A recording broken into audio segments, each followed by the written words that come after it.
Little strange as we go into conference play. We've only had one game in what would almost be 2 weeks after having 6 games in a short period of time. But as we talked about all season, it's going to be adjustments. There's going to be differences. It's not going to be the norm. We tried to get the game this week. We just couldn't get a game. And because of that, we got a little rest. It was during finals, and we got some practice time, and that's been good for us. But starting Big Ten play against Northwestern, we'll be right back to the grind. We got 5 games in 14 days, so things heat up quick, including the Christmas Day game against Wisconsin. In Northwestern, it's a talented young group. I mean, they had a pretty good team last year with those freshmen. They were getting better as the year went on. They had one kid leave, and, of course, their point guard left, but they've got a couple kids back. The Bowie kid, who had a lot against us, is back. I thought they've done a good job. They've got a couple of transfers, but Nass and Young, Kopp, and Barron are all good players that have got a lot of experience. They've only played 4 games. They've had some interruptions, too, by maybe the other teams, not necessarily theirs. As I said, Bowie got 26 last year. That's 2 games worth. And Kopp leads the team at 16 per game right now. He can really shoot it at 6'7", and is one of the better, I think, shooters in the whole Big Ten. So they've got enough guys. They've got different guys. They're playing faster. They've got a transfer and a couple young kids in there that make them more athletic. And as we say, they run a lot of stuff. Chris is a good coach. So they had Pitt beat. They were up 18. They were up 5, I think, with a minute left. And then Pitt went down and killed Miami, who beat Purdue. What does it mean? Normal years, it would mean a lot. This year, I don't know, because I don't know who's sick, who's not sick. But I know this. It's a very well-coached team. They're better than they were last year, in my opinion. And it'll be our first conference game, so we're looking forward to it. I think the chemistry and camaraderie of this team is so much better than I thought it would be at this point in time. And for all the negatives of COVID, that might be one of the positives, because I think we just banded together. I think we've seen, both Rocket Watts and Foster Lawyer have really adjusted to some things and are playing better. I know that Josh Langford's as healthy as he's been in 3 years. And I think even though we don't look like it statistically right now, I think we still could be one of the better defensive teams I've had. Didn't know that at the time. And, been a little disappointed still with our turnovers. I thought we'd take care of the ball a little bit better. So there's a couple of pluses, a couple of minuses. But in general, if I put a cap on the whole thing, I'm trying to be excited about where I think we are and where I think we can go. And I'm keeping that kind of down because I'm not sure what some of the teams have been like that we've played.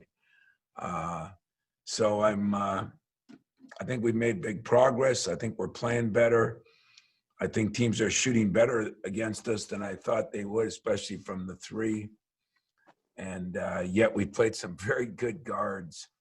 And so I don't know if that answers your question real well, Jack, but I know this. A month ago, I was not in practice. So since I've been back, it's been more of a joy for me, probably less of a joy for them. Chris. I don't have a target date, and I think some of the players will determine all that. Like I said, there's not a lot of separation, as you know, from certain guys, and we think AJ would have been a guy we would have worked in earlier, but he had the 2.5 weeks out with the knee. And inside, I mean, I've had some meetings with Julius and Marcus and Thomas, and I keep hoping that one guy steps up a little bit more above the other, but you and I both know you can't play them equally as conference season comes in. But we might have to sacrifice a little early. And I think that's part of the turnover problem. I think that's part of the inconsistency at times, and maybe a lapse here or there because they're not as comfortable with each other yet. Even though the chemistry is good, you got to be comfortable on the court. But I still think in the long run, it's going to benefit us. And that's the way I'm looking at it. So I'm going to let the players determine some of it. I'm going to have to do a good job with my staff and trying to separate them. But right now, there's a lot of people that would like to have 11 players that they're playing, or 10. And I'm going to try to enjoy that a little bit. And even though it's a headache in some ways, it's nobody's really dropped down too much, and nobody's really stepped up too much as far as those 7th, 8th, 9th, 10th guys, or 8th, 9th, 10th, 11 guys. As I reflect back, it's been a strange week because we'd hope to have a game. You never have a game during finals, but the situation's different. We couldn't have a game. Then you had finals, and so we practiced a few different times, but it wasn't interrupted too bad. We were able to find couple pockets, and now we're just heading forward. We'll have a good practice here this afternoon, hopefully a good one tomorrow, and then play the game on Sunday. I guess for the last couple of years, I keep saying it's deeper, but I really think this year it is. I think there's more power. I mean, I get amazed how some conferences, I still think sometimes we don't get the respect we deserve. A team loses a game or something, they drop 10 spots. And other teams, it doesn't happen that way. I still think we've got 4 top 10 teams. I think we've got 5 more top 20 teams. And then I saw where we had a couple teams. I mean, we're 10, 11 deep as far as the top 35. And I'm not sure that's ever been that way. But there's a lot more experienced teams too. You look at an Iowa, you look at a Wisconsin, you even look at Illinois. They're very, very experienced and have 7, 8 of their top 9 or 10 back, and all well coached. So I think teams have tested themselves. Illinois lost a tough game or two, but Iowa's playing awfully well. I think they play Gonzaga this weekend. Wisconsin lost a tough game at Marquette at the buzzer, and other than that, they've been playing real well. And so we'll see. I think the sleeper team in this group right now might be Rutgers. I always thought they'd be good, but when they lost Remy or whatever, I can't pronounce his name right now, but when they lost the kid to Oregon, that was a big loss. And boy, they've just Harper's been unbelievable. And Geo Baker just starting to play. I think they're maybe as good a team. I'm not sure they're not a top 10 team. So Lee's going to be very good. Take a much, much bigger leap. I really do. I'm pretty happy with the rotation. Foster has played pretty well. We got to get AJ in there a little bit because he can play a lot of different positions. But we're not going to manage Josh's minutes, but we're going to make sure that we get some consistency now. Aaron shouldn't play 12-minute stretches. That'll be the next part of this that we have to do. Josh misses a game and change some things up. But I'd like to get now where there's some consistency as far as how we're rotating. And I think that will happen. And when it does, I think we'll be a better team. But I also think in Josh's case and in Joey Hauser, they're going to get better. There's no question. Josh has probably had the best week of practice. He looks more athletic to me. Joey's starting to shoot the ball real well again. And I think those two guys will determine a lot. Rockets, he's really playing well. I mean, he's really distributing the ball well. And I just love how he's been, and just in watching film, school's done, that's a load for some of these guys. And so I think we're going to get better, but I think on the perimeter, the rotation's pretty good. It's now just getting it down to where they're not playing 10-minute stretches. We haven't had much foul trouble. That's been good other than Joey. And hopefully that'll continue.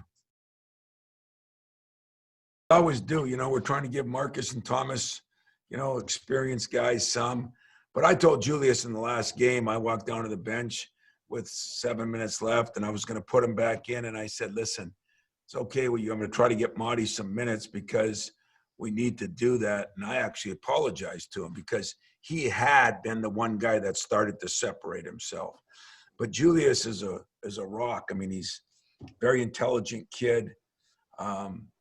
He probably is one of my most improved players. If you look at his shooting, his ball handling, his defense, and I think he's going to be very valuable. So it wasn't any other reason than the coach was looking at, what I could do, and I knew he would understand. I knew he was in a good place. But yeah, Julius Minutes is one guy that I think is going to start going up a lot, and deservingly so, because he has taken some steps. And the only reason I didn't, especially in the last game, was trying to get maybe some minutes for Marty, because I think Marty we're going to need, and yet harder to do that as Big Ten play starts, at least at the beginning. Things with Aaron and Josh and Rock and Joey, that's where Thomas Kithier has been so valuable, because he doesn't make a lot of mistakes. He doesn't need the ball all the time. He sets great screens. But I think Julius can do some of that too. The X factor right now is, we need to get Marcus going. And as I said, between not gaining the weight in the summer, there's been some issues. But at the same time, I still think he can really help us. And we played a lot of smaller teams, as you know. I mean, even Duke was probably as small as they've been. And that's not conducive for the number of bigs either. So I think there were times we played Malik more as a 4 or 5. And I think we'll be able to get into a little better rotation as, like Northwestern, for example, has got a lot of big guys. And I think that'll be better for some of my bigs. Thanks, Tom. We were worried about Bowie last year because he really 26 points and he had a lot of threes. But the Barron kid and Nance can shoot threes at 6'10", and they've got a couple other guys that are shooting the ball very well right now. And they haven't played the toughest of competition, so you don't know if some is that. But the one thing about three-point shooting, as you mentioned, it doesn't matter who you're playing against. You still got to make the shot. And to make 14 in the game, we had Oakland make 18. Those are concerns for us. We thought the Oakland game, a lot of them were more contested than maybe the game against Notre Dame or something like that. We've run into 3 or 4 really good guards that can get shots up. And probably should have made some adjustments, maybe with how we cover some of those ball screens. It's not always fair to the guard. But I think we've had some time, Audrey, to work on that this week. I think you'll see us do a better job. But this team at times can put 5 guys on the floor that can make threes. And that's going to be important that we do a better job. Yeah, but I mean, I don't know why Brian would say something like that. I don't know what he said in what context and how it was taken, but it's not like Michigan State or our city, our basketball program, or Notre Dame or theirs. We're in some tough times, I was on a big call yesterday. What do you do at Christmas?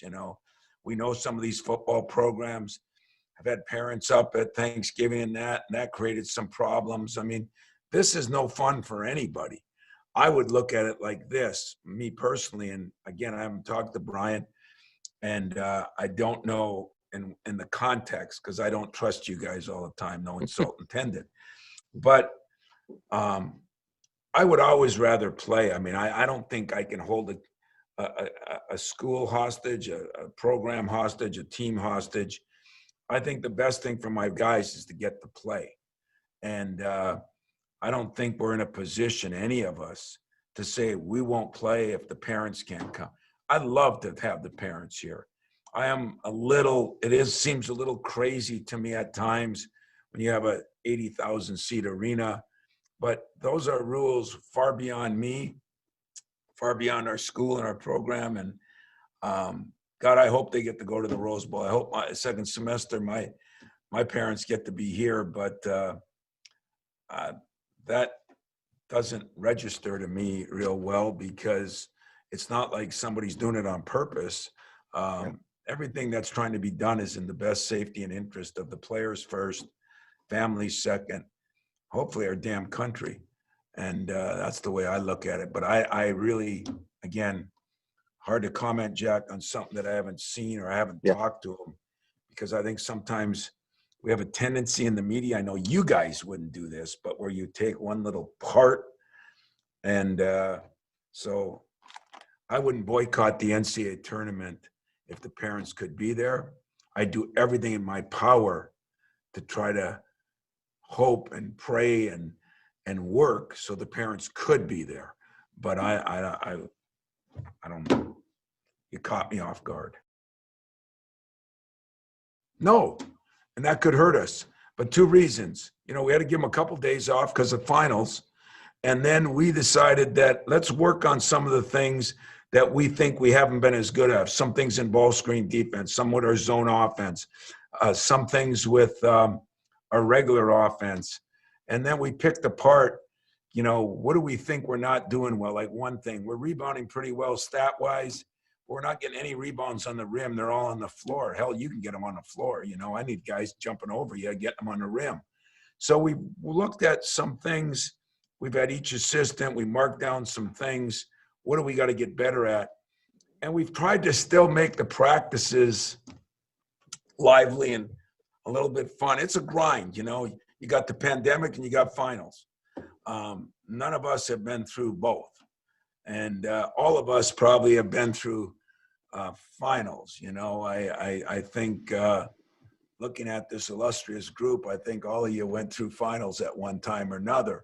And because of that, that's working itself. And then when you throw in the pandemic, so we're just trying to always keep our players right now in the right frame of mind, which I think we are. Today will be a little more grinding. We're going to get after it, get up and down a little more because we're done. Tomorrow you can't do that day before a game. So I do worry about that a little bit. It's a good question because, you know, we thought about bringing officials in and trying to do something. That's a little harder now than it used to be. You almost got to project out of 4 or 5 days. We thought we might be playing a game Tuesday, Wednesday, or Thursday. So it's just another confusing part of this for those guys. Hopefully it doesn't hurt us on Sunday, but we think we did what we think was best for our team, and that's what we're trying to do.